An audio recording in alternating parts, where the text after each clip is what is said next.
These are the waiver wire pickups for week 13.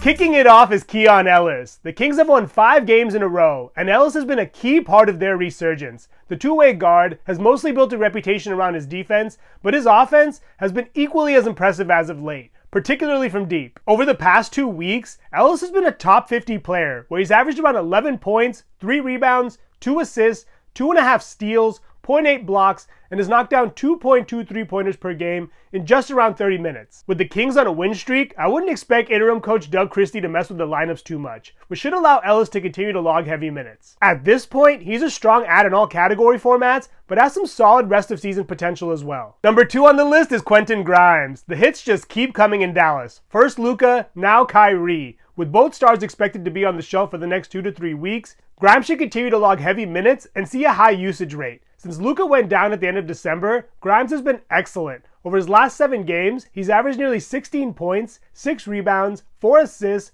1 stock, and has knocked down 2.6 triples per game in right around 29 minutes. Good enough for top 90 value. Now, Doncic is expected to be re-evaluated at the end of the month, but given that it's a calf, I would expect Dallas to err on the side of caution and to bring their star back slowly. As for Irving, he's dealing with a bulging disc in his back, and he's expected to miss 1 to 2 weeks, making Grimes roster and stream-worthy in every format until further notice. Number 3 on the list is Tumani Kamar. Kamara has consistently logged heavy minutes throughout the year, and he's a top 100 player on the season, but over the past month, he's been inside of the top 65, where he's posted averages of nearly 11 points, 6 rebounds, 3 assists, 1.3 steals, 0.8 blocks, and 1.4 3-pointers per game. He's also shooting at 88% from the free throw line, and he is a hustle player. Given that the Blazers are going to continue to use this year to develop their young core, Kamara should have plenty of opportunities to produce. He is someone to not only pick up, but someone to consider holding. Number 4 on the list is Noah Clowney. The Nets have been dealing with a number of injuries. Cam Thomas, Cam Johnson,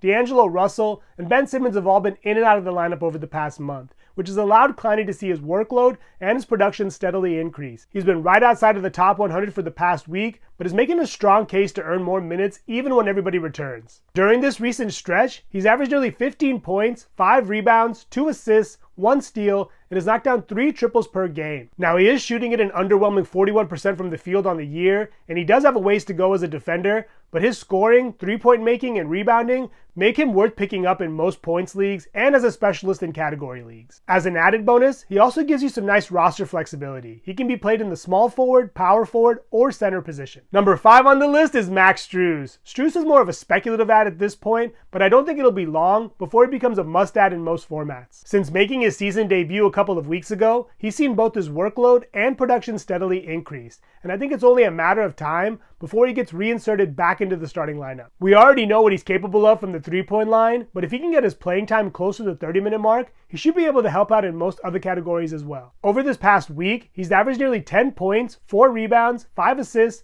0.6 stocks, and has knocked down 2.5 triples per game on 50% shooting from the field. Good enough for top 110 value. While he's not necessarily known for his defense, he should eventually get close to giving you around 1 stock per night. At this point, he's worth an add in deeper leagues, but is otherwise worth keeping an eye on in most formats. Those are the waiver wire pickups for week 13. Thank you so much for watching. Please subscribe and let me know which players you think we should pick up in the comments below.